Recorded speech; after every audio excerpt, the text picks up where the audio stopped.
ఏర్పాటు చేసుకున్నాము. ఈ రౌండ్ టేబుల్ సమావేశంలో పాల్గొన్న కార్మిక సంఘాలకు, రైల్వే అసోసియేషన్లకు వారందరూ కూడా మొట్టమొదటి వాళ్ళ కృతజ్ఞతలు తెలియజేస్తున్నారు.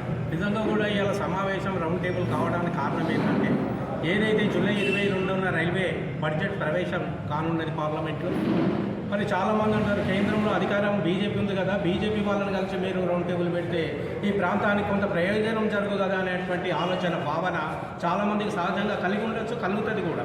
కానీ మేము ఏంటంటే మొట్టమొదటి మా వరంగల్ కాన్స్టిట్యున్సీ ఏదైతే మా వరంగల్ పార్లమెంటు సభ్యురాలైనటువంటి డాక్టర్ కడియం కావ్య గారు మరి మా పార్లమెంట్ సభ్యురాలు కాబట్టి ఆమెతో రౌండ్ టేబుల్ సమావేశం పెట్టినాం. ముఖ్యంగా తెలంగాణ రైల్వే జేఏసీ ఎంప్లాయీస్ అనేది ఏ ఒక్క రాజకీయ పార్టీకి కూడా అనుబంధంగా పనిచేయదని చెప్తున్నాం కూడా.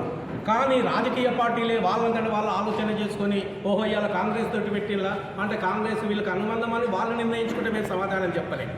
మేము అన్ని రాజకీయ పక్షాలతో గతంలో కూడా కిషన్ రెడ్డి గారు, రావు పద్మ గారు కూడా ఎంతో ఈ వ్యాగిన్ వర్క్షాప్ కొరకు, వ్యాగిన్ యూనిట్ వర్క్షాప్ కొరకు రాత్రి 2 గంటలు కూడా ఎన్ఐటీలో కిషన్ రెడ్డి గారితో మాట్లాడించి బడ్జెట్ శాంక్షన్ చేయించినటువంటి విషయాన్ని కూడా మేము అంత తేలిగ్గా మర్చిపోవు. ఇది ప్రాంత ప్రయోజనాల కొరకు పాటుపడుతుంది జేఏసీ తప్ప సొంత ప్రయోజనాల కొరకు కాదనే విషయాన్ని కూడా ఈ సందర్భంగా గుర్తు చేస్తున్నాం. ముఖ్యంగా భవిష్యత్తులో కూడా ఇలాంటి రౌండ్ టేబుల్ సమావేశాలు తప్పనిసరిగా పెద్ద ఎత్తున నిర్వహించి ఈ ప్రాంతానికి కావాల్సినటువంటి కాజుపేటకు కావాల్సినటువంటి ఏ అవసరాన్నైనా, ఏ ప్రయోజనాన్నైనా, ఏ సౌకర్యాన్నైనా సామాన్యునికి అందే విధంగా ఈ రైల్వే జేఏసీ పనిచేస్తుంది. అందులో ముఖ్యంగా ఈ కార్మిక సంఘాలు, రైల్వే అసోసియేషన్లు అన్నీ కూడా మరి ఏకాభిప్రాయంతో ఉన్నందుకు ప్రత్యేకంగా కూడా మరొకసారి వాళ్ళకి ధన్యవాదాలు చెప్పి ఇదే స్ఫూర్తి చైతన్యంతో కనుక ఈ సంఘాలన్నీ కనుక ఐకమత్యంతో ఒకే ఒక ఆలోచనతో అందరం కనుక కలిసికట్టుగా ముందుకు పోయేది ఉంటే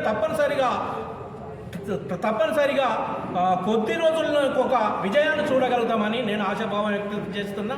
నా పేరు Kona Narasimharao, Telangana railway JAC chairman.